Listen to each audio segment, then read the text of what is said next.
Welcome to the SpiritWoke Podcast, podcasting from the beautiful city of Stillwater, the birthplace of Minnesota. Are you going through a spiritual awakening?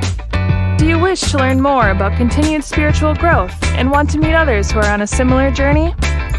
We hope that this podcast and its community can be a meaningful resource for you. The SpiritWoke Podcast welcomes special guests from around the globe who share personal stories of their awakening journey, along with details of spiritual abilities they've developed along the way. So buckle up and get ready for this exciting episode. And now, here's your host, Adam Dins. Friends, welcome back to the SpiritWoke Podcast. Today, we're talking from lost to light, a beautiful awakening, with special guest Annette Mercado. Annette is a mother of 3 girls, one who passed away on June 15th, 2018. She's also the grandmother of 2 beautiful grandchildren. Annette is a spiritual coach, healer, clairvoyant, and clairsentient empath. Annette would like everyone to know that we all have spiritual abilities and gifts, and it is her purpose to help others find their true selves. With that being said, Annette, welcome to the SpiritWoke Podcast. Thank you, Adam. Thanks for inviting me. I'm so excited to be here.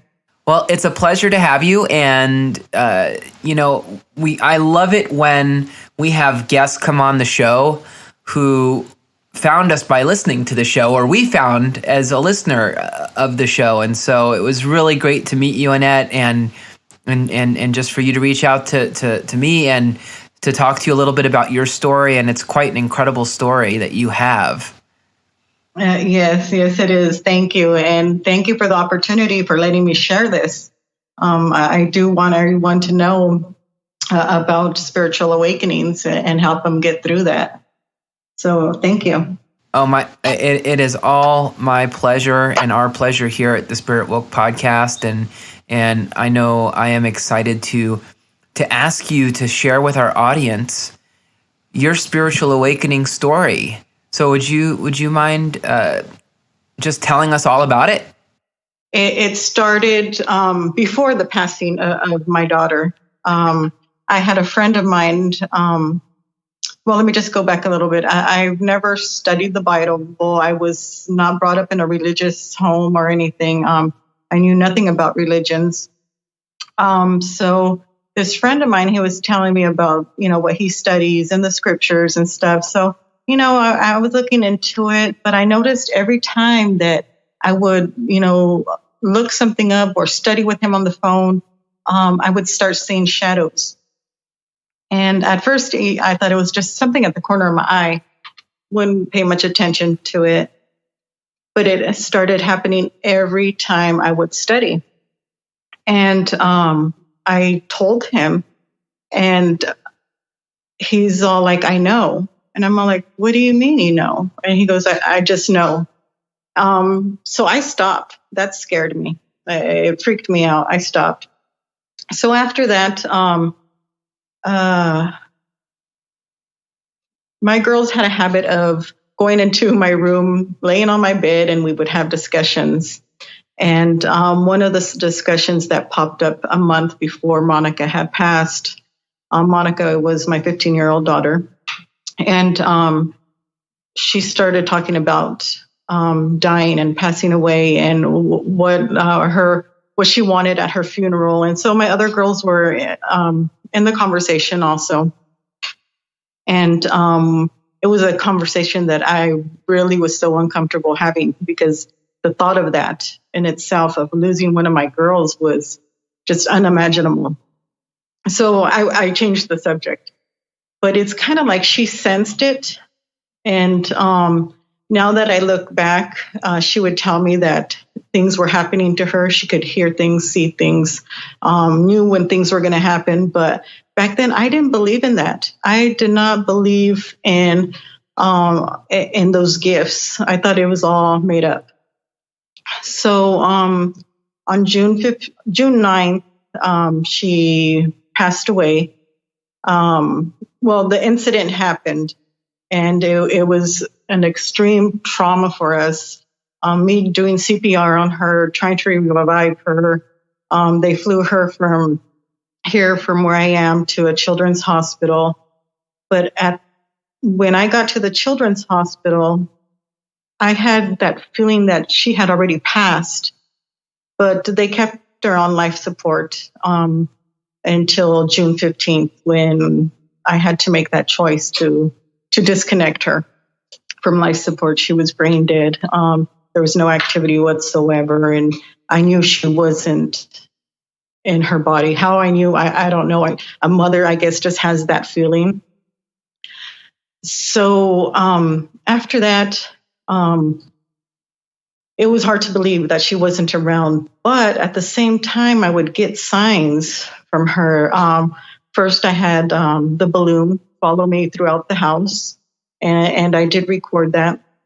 And the balloon followed me all day. And there was no air conditioning on. The windows and doors were closed. So how that was happening, something was going on. And then what happened was she was giving me signs of, when I used to go into her room, I would hear things move. And when things moved, I would look at where, say, something she had on her dresser moved, and there was a sign that she wanted me to find. She had drawn an anchor, and it said Monica. Another thing, I felt guilty of burying her where she was born, which is Watsonville, California. We live in Los Banos, so that's like an hour and something away. And I felt so guilty, burying her so far. And another thing is, we didn't have very much pictures of her because she never used to like to take pictures and stuff. And I went into her room and I was just crying and crying. And I said, Monica, please, give me some kind of sign. Just show me that, you left me something. And so, after I cried my eyes out and I sat on her bed, I started looking at her schoolwork and stuff that and books that I had to return to her school. And I found all her passwords for social media. All her passwords were on there. And one of the password had the area code where I laid her to rest, and it said the area code and home. So she was showing me that she's happy where I laid her to rest. And when I went into her Snapchat and put in the password, there were so many videos, so many pictures of her, things that I wanted of her, and just her voice, just to hear her voice and everything. So I knew she was sending me signs, and she did start to come in dreams, really vivid dreams, and she would give me messages like that. So that's when things really, really got to the awakening. When I had my awakening, I remember the night, and I was crying so hard, and I said, God, you can't just have me here suffering like this with everything I've gone through in life. There has to be more to this life. It can't just be about suffering. I said, because you can't be that cruel to just give somebody life. So, to suffer here, there's a purpose for my life here. Show it to me. Well, that prayer was answered, because that morning at 5 a.m, I heard the OM, or the chant, and it sounded like a bunch of monks in a church. That hollow sound that when they're singing or chanting, you could hear it, and it was so loud it woke me up. And when I woke up, I still heard it throughout my whole room. I was so scared. I turned on every light possible in my room, and at that time, my daughter was living with me, and I kind of checked to see if she was awake or if she heard it, and she was fast asleep. So I knew it was just me. So after that, I didn't know what the chant was, but because of the sound, I Googled it and researched it, and it said something about having it in a dream is some kind of spiritual alignment. So I said, well, I'll study, when I get back from work. So I got ready, went to work. And the moment I walked out that door, the light just blinded me. I had to go back and get my shades. And not only the sensitivity to light, but the ringing in the ears. I had the ringing in the ears. When I walked to my car, I could see, it's like looking through a different lens. I could see the sky bluer. I could see the trees moving, the trees greener. The wind in the trees just it was like I seen the world differently. And that's the part where I felt this love, just this love. It's hard to explain and put into words. And I went to work and I started getting hot and cold flashes, chills. I started, it was like flu-like symptoms. And my anxiety was just skyrocketing. And not only that, I could feel other people, their emotional state, or I could feel their energy somehow. And I didn't know what was going on. I thought I was losing my mind. I was going crazy. It got to the point where I walked out of the store, I got into my car. And at that time, here in the Central Valley, it was like over 100 degrees. I sat in my car for 20 minutes with the windows rolled up and everything, and just sat in the heat and without breaking a sweat. And it was just different symptoms, and I didn't know what was going on. And I thought I was going crazy. And after that, I had an anxiety attack so bad, and I went to the doctor. And I don't like going to doctors. I really put it off until I really have an emergency. And of course, because of the loss of my child, they thought, depression, anxiety, let's give her pills. And they put me on Xanax, Ambien, and a whole bunch of other stuff. He goes, we don't want you to go down that dark hole.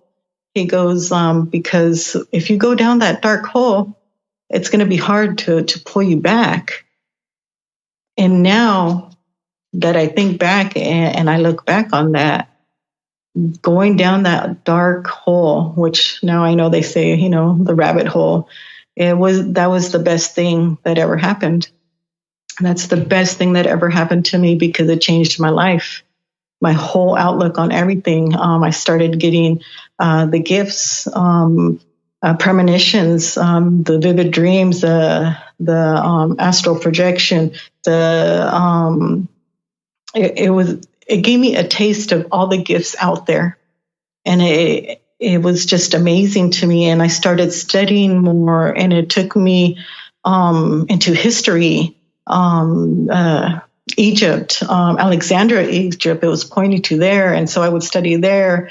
I had visions of a tablet, a stone tablet with writing on it.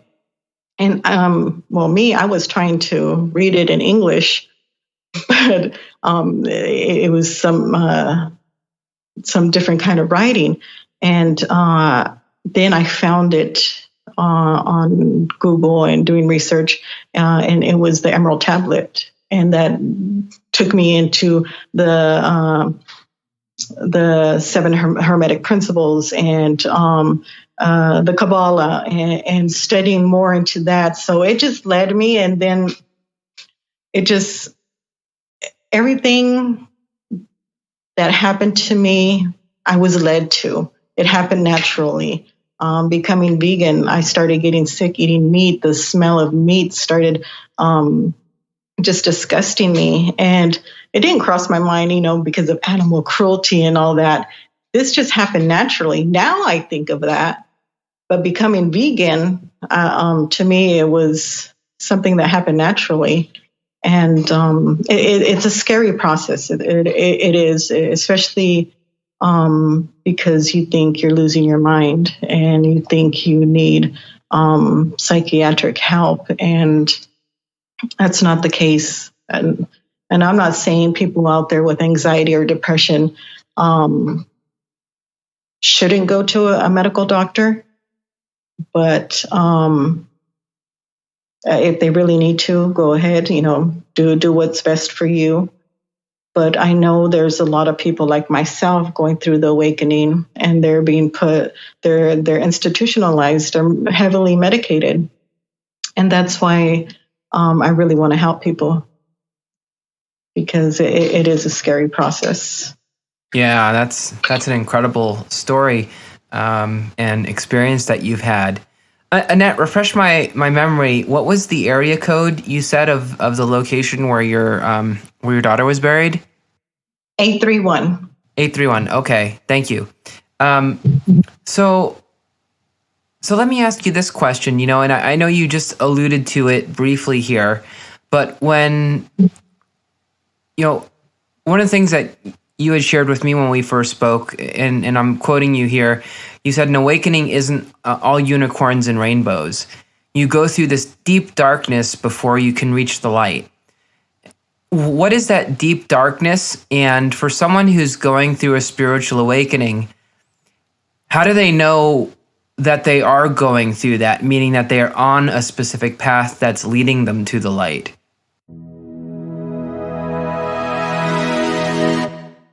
I'm going to go and start it off with, I know a lot of people, and it seems to be like a trend now to be into spirituality. And there's a difference. There's spiritual people that do yoga, drink the green tea, vegan and whatnot. But there is spiritually awoken. And to be into that spiritual awoken or have that spiritual awakening, there's a lot of healing, a lot of deep down soul healing. And that is not easy. It takes to some dark places that one of the feelings it gives, and because I say it through experience, it feels like you're dying. And I would tell people like this, it feels like I'm dying inside, but they would just think it was something that I was just saying to express the pain I was going through. No, it actually feels like you're dying.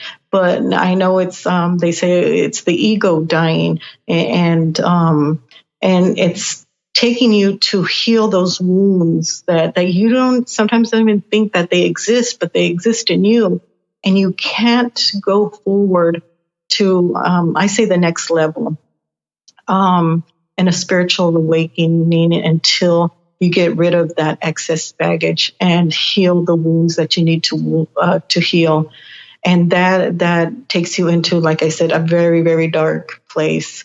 But after that, after you get through that section of healing that needs to be healed to go to that next level, then it is the rainbows, unicorns, glitter, and everything like that. It's so worth it.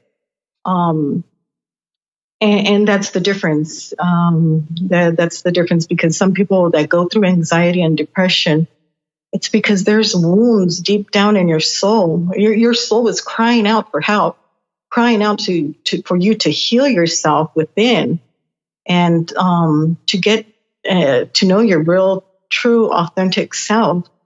And to me, our minds are so conditioned that we forgot who we really are. And once we get to realizing that there's more to life, it's a dark moment that you have to go through to be enlightened and go through that. And I know a lot of people go through it differently, and there's different stages of it. But yeah, that's the darkness. I know people call it dark night of the soul, and that's part of it. Yeah, that's deep, and I know there are people who, to your point, have had different experiences with awakening in terms of the process of healing, because I feel like we all we all heal differently and in different ways, and sometimes we don't even know what we're doing. You know, I've shared the story on the podcast of when I first started going through the awakening and started getting close to spirit and just feeling super connected, is when I first started meditating. And I started meditating with the goal of growing spiritually. I had no idea what I was doing. You know what I mean? Like I was like, okay, well, I know people who tend to be spiritual meditate, so I'm going to do that, because I had this desire to, you know, just build that relationship with the universe and with spirit and to absorb it all. And you know, and I had tried meditating before, but I was never good at it. You know, I'd do a couple minutes here, a couple minutes there, and I'd get bored, and I'm not good at this kind of thing. But when I had set the intention to meditate for the purpose of growing spiritually, it was fascinating. Like I just immediately was able to meditate for 30 minutes at a time. And what I didn't even realize was happening to me was I was being healed as I meditated. So I've shared this on the podcast before, but you know, I was diagnosed with PTSD related to loss because various losses that I had in my life. My dad, my best friend in college, and my dog. As funny as that might sound, but loss is very traumatic to me, you know, and so. But after about a month of meditating, I didn't have that anymore, and it was just mind-blowing to me that, wow, like I wasn't trying, you know, I was just in the zone, you know, like meditating, just trying to pure heart, you know, no ulterior motives, you know, just trying to get closer to God. And here's this healing that happened, and holy moly. And once you experience something like that, it just opens your eyes to so many other things that are out there that we just tend to take for granted or ignore. Yeah, and exactly that. And when you start meditating, sometimes when you're in the beginning stages, you'll find yourself crying because that's part of healing. And I know a lot of people as children, and especially in men, they're taught not to cry. Don't cry, you know, or hold it in or suck it up or whatever the terms are. But I tell people crying is the same as you using the restroom. You know, when you really need to go, and once you go, you feel that relief. It's the same. Crying, it makes you feel the same way. Once you cry, you feel kind of relaxed and you kind of at ease, and like it cleanses the soul. It's a cleansing of the soul. And so I tell people, if you want to cry, cry, because that's part of healing. Don't hold back. Don't say, oh, you have to be strong or you have to do this. Follow your heart, your instinct. And that's a lot of things that people are doing nowadays, is holding in their hurt. And it's just making it worse.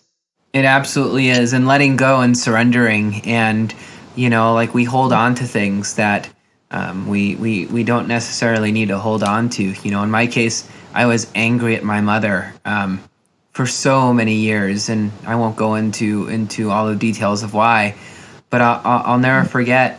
Shortly after my awakening, I forgave her, and it was interesting because it wasn't like a big deal to forgive her. It was a lot easier than I thought it would be. You know, it wasn't like having to go through, you know, walk on fire and coals. You know, it was just like something clicked in it, and I got this moment of clarity, enlightenment, if you'll call it that, and I forgave her, and we had this beautiful conversation. I remember afterwards, I just sobbed and cried, and it wasn't sad tears, you know, it was tears of joy, like just this weight had been lifted off my shoulders that I had been carrying.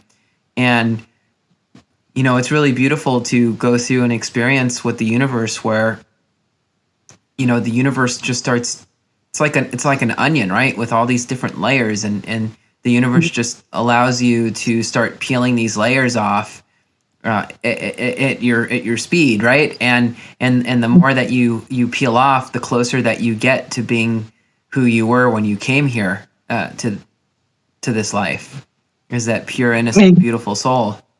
Yes, you're finding your true self. And with the peeling, as you put it, like an onion, and you're peeling off the layers, It's work. It's not easy. It's not. It's a lot of work, and that's part of the darkness that I was saying. But after you get through that, you feel so much better. You know, and you go to a next level, and then you're put to another lesson. And once you pass that, and it keeps just going, you every day is a lesson in life, and you have a purpose here for that reason. You know, one of the things that I found through awakening, I'd love to hear your perspective on this in terms of darkness, you know, because I think there's times where people who are going through an awakening, we just feel really off, you know, like maybe angry or frustrated or, you know, whatever that is, but we can't necessarily explain why, right? You know, like just really intense emotions. And did you experience that, Annette? Did you go through any of that? Definitely. And I still do, because I still have healing to do. We're never finished with our healing, or there's things that will come up, and you still go through that darkness. But there's tools for that. And I know better now. Yeah. It never ends. It never ends. It never ends. It never ends. It never ends. I'd love to go back to your awakening story and ask you a question.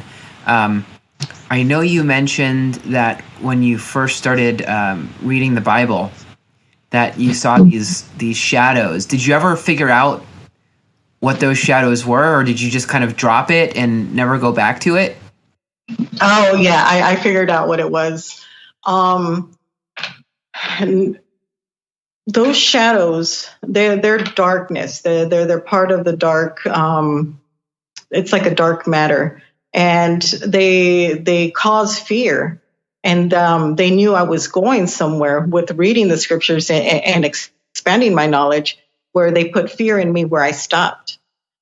And so after the awakening, and I started seeing them again, I noticed that every time I would see the shadows in my room or around the house, and they would appear, I would go through this depression and anxiety. And they know when your vibrational state is at a low, they play with your mind. And so that's why if you keep yourself at a high vibrational state, they cannot touch you. They cannot touch you, but they do exist. They're still there. And it's real.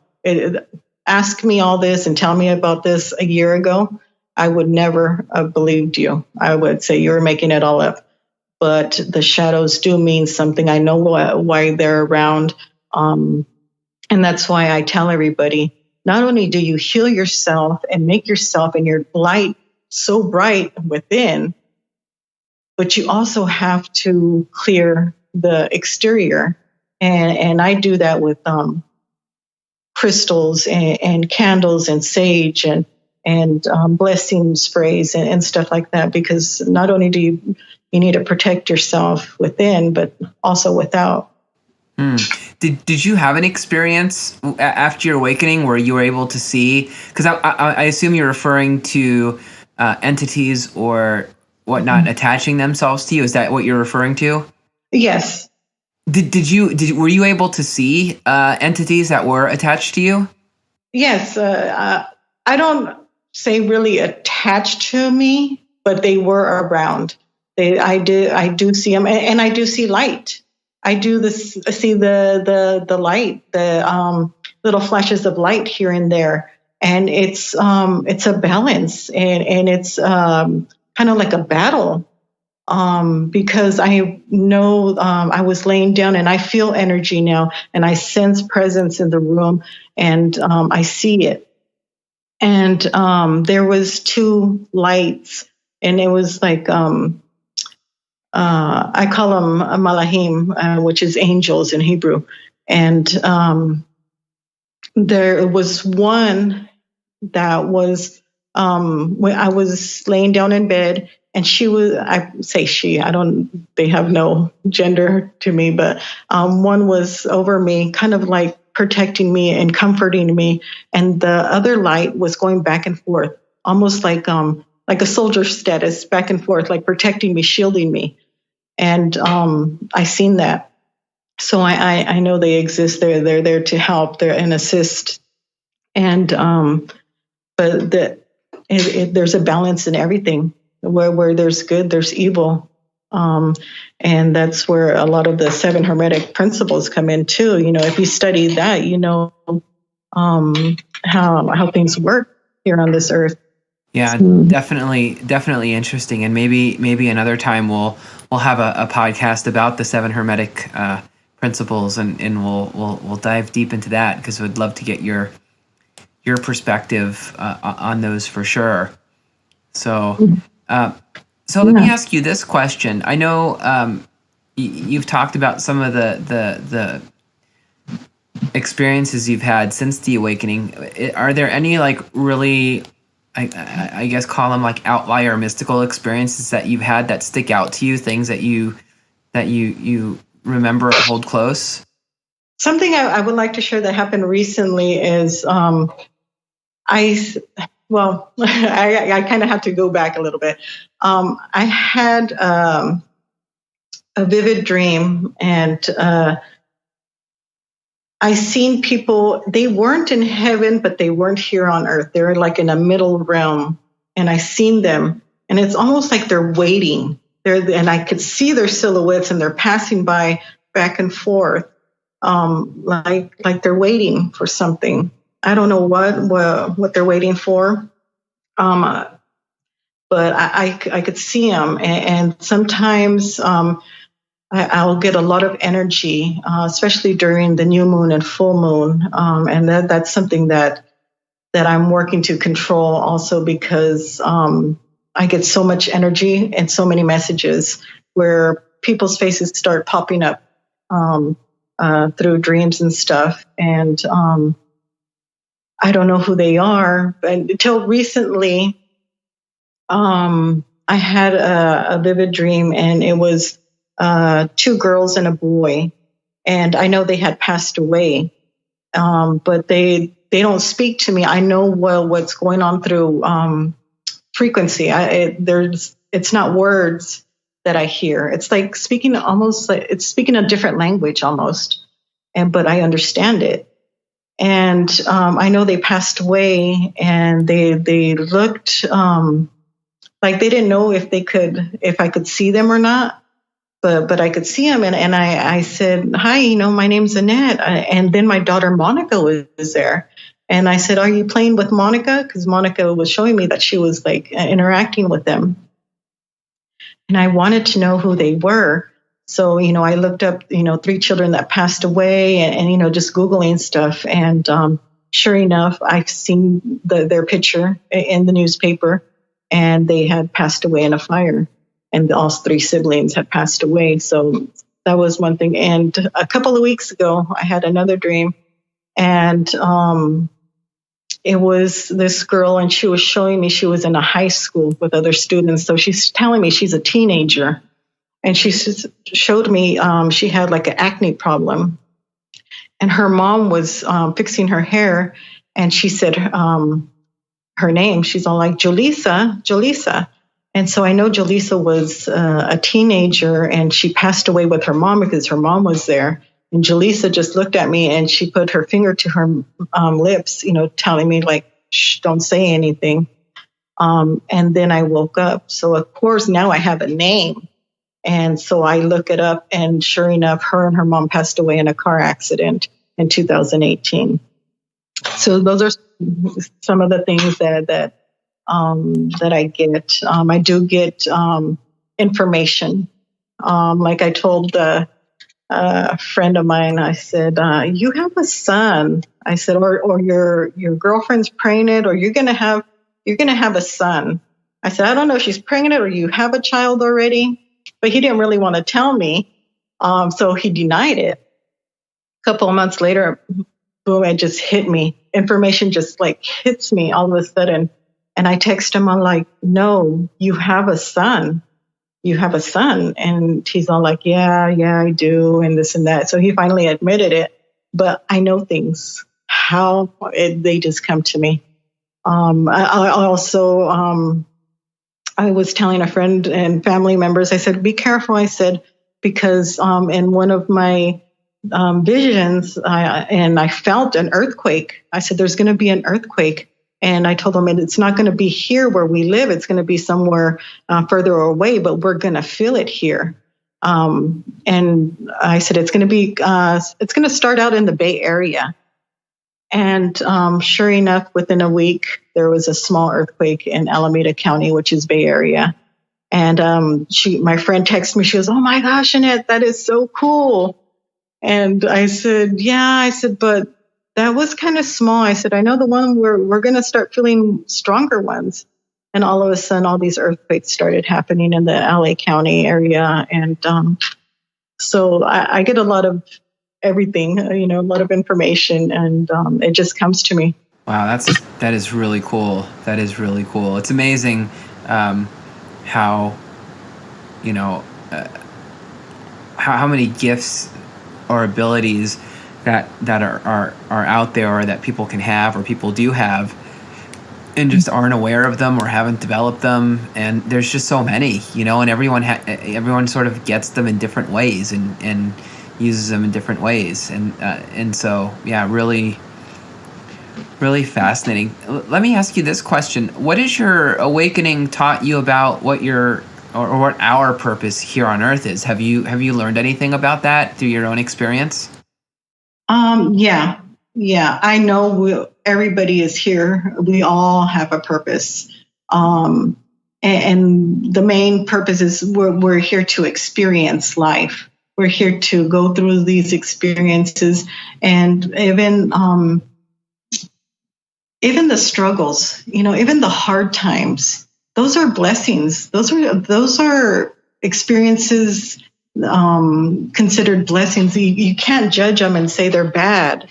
And we're also here because if you look around us now, this world is becoming more darkened and evil than ever before. The things that are happening, school shootings, human trafficking, and all that. And I know our purpose here is to spread love, share love, be love, unconditional love, and awaken others and get them to know their true selves, because we all were created with these gifts and these tools that I've given, but they don't know it. But we have a purpose here to awaken others. You could either call them light workers or healers, or so many names for different purposes. But we're here to do our job and in this lifetime. Yeah, that makes a lot of sense for sure. So this is kind of an I won't call it an off the wall question, but just kind of not in line maybe with some of the other questions we've been talking about. But in your experience from your awakening, like what, and now that you've kind of had downloads and you've gotten lots of information from the universe, what do you believe happens to us when our physical bodies die? Do you believe in reincarnation? Do you believe in well, let me not get ahead of myself, but what do you believe? I do believe in reincarnation. I do remember 2 past lives, just little pieces of it. And I think when we die, we're energy. Everything around us is energy. And just because, our outer, I call it, shell dies, we live. We continue to live. We go back to where we came from, the universe or heaven or wherever you want to call it. And we never die. We come back again to learn lessons that we didn't learn in this lifetime or get to finish in this lifetime. And we come back. And I know that it's true because I have 2 experiences of 2 past lives. And one of them I was in, it was like the 1800s. And I can't see myself because I am myself, if that makes any sense. Oh, yeah. But I was talking to somebody, and she was my sister, and she had her hair up in a bun, and she had a long black dress, and these vivid dreams, they're different. there's regular, dreams, and there's vivid, detailed dreams. And those are the ones that mean something and they're trying to tell you something. So she was in this dress, and we were like in a little cabin thing, and she was going somewhere, and her husband, they had twins, and her husband was putting on these like long smocks over the twins, and they were getting ready to go somewhere. And she goes, remember, when I get back, she goes, I'm going to teach you Saturday how to manifest and how to do these spells. And I said, okay. So they took off walking down a dirt road. It was all dirt, no pavement, no nothing. And outside there was a bell with a rope, and I was ringing the bell. And I woke up. But that I know that was a past life, because what I do now is, the crystals and manifesting and my candles and sage and how I got into that, I don't even know. It just, like I said, everything came to me naturally. And that's how I know. I know we come back. I know we're reincarnation does exist. It is real. It's definitely really cool to, it's interesting. So if people are listening today and they haven't gone through a spiritual awakening or haven't experienced anything around past lives, it all sounds hypothetical or theoretical. But when you experience a past life, whether it be a memory or even something as passive as getting a past life reading, in my case, I've had a past life reading, but I've also have had a past life regression through hypnosis. And when you see those past lives, oh man, like forget about it. Like seeing is believing, And so I encourage you out there, if I was always fascinated by past lives. I didn't believe in past lives, and even when I had my past life reading, I thought it was pretty accurate. I mean, it explained a lot of things about the way my life is today. But it wasn't until I had that past life regression where like you mentioned, Annette, I saw it, I was in it. I couldn't see myself because it was me in it, right? But when you see it, it's undeniable, and seeing is believing. Once you experience it, you believe it. You know it. It's not just something that somebody else has told you or a book that you've read. You really get the experience. So it's super powerful, and so highly recommend doing that. Some people have gifts where they can remember their past lives and see them in dreams. Others of us, like me, need help, and there are people out there who can help. So getting those past lives read or going through that regression is something pretty cool to do, for sure. Yes, definitely. I definitely recommend it. And like I said before, I would always try to find the logic in things. But and some people out there, I do hear them say like, no, that's impossible, or no, this, they're trying to find the logic to everything. And that's what's holding you back, that fear of reality. And it does exist. And that's exactly what I want to put out there. This is real. It is existing. Everybody has that within them. Yes, absolutely. Absolutely. So, Annette, one thing you haven't told our audience, which I think would be really cool for them to hear, is when you went through your awakening, your daughters also went through an awakening at the same time, right? They did. They went through some certain things. They really are at a point where they're still keeping it quiet. So I really don't want to put everything out there, but they've had some experiences also, which is fascinating. And I do believe in numbers. And one of the things is, I had 3 children, 3 females, all 3 years apart. And they were like the power of 3. They made that pyramid there. There was that connection. And I know it has a lot to do with numbers. And also, even when Monica passed away, June 15th, at the age of 15, at 11:15 is, everything has to do with numbers, and nothing's a coincidence. But yeah, they did go through an awakening. They did have that anxiety, that depression, that darkness. They're getting better at it. Of course, they come over, and it's like they tell me, "Oh, Mom, coming home, it's like being in a classroom. We learn something." And I said, "Yeah, because it's not easy. It is a process." And I try to teach them the tools that they need to get through the next level and stage. And they have so many questions. And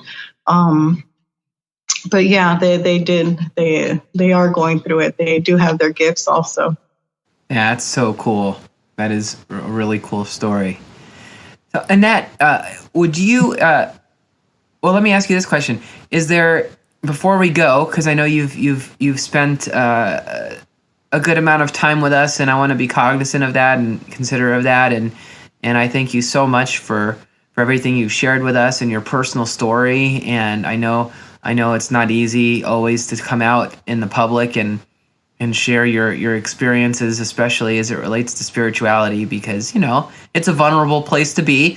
But I know our audience appreciates it. And is there anything you'd like to promote or plug? And also tell people how they can find you. Definitely. They could find me on Facebook, 15 Blue Moons. I'm also on Instagram, 15 Blue Moons. They could contact me through there. I do help people with their spiritual awakening. I take them through the steps. I could show them where to look, but I do not tell them what they are going to see. Everybody's journey is different. And I know people were asking me, well, do you do class sessions and stuff? I do one-on-one. It's a very personal thing. Everybody's different. Everybody is at a different point of life, a point in their life where I think being more personal, one-on-one helps them better. Instead of like a group or a classroom or whatnot. But yes, they could definitely locate me at 15 Blue Moons on Instagram and Facebook. Excellent. And if you're listening on iTunes or Spotify or Google Play, go over to SpiritWoke.com, and you can search on the site for the name Annette Mercado, and you'll find her podcast page. And on that page will be a link to her Facebook page. So it'll be linked to 15 Blue Moons, so you can connect with her there. And with that being said, Annette, thank you so much for joining the SpiritWoke podcast today. Thank you for having me and letting me share my story. I truly appreciate it. Oh, my pleasure. It's been so much fun, and we look forward to hopefully talking to you again sometime in the near future. Oh, great. That sounds great. Thank you. Hey, thank you. All right, everyone. Until we meet again, take care of yourselves.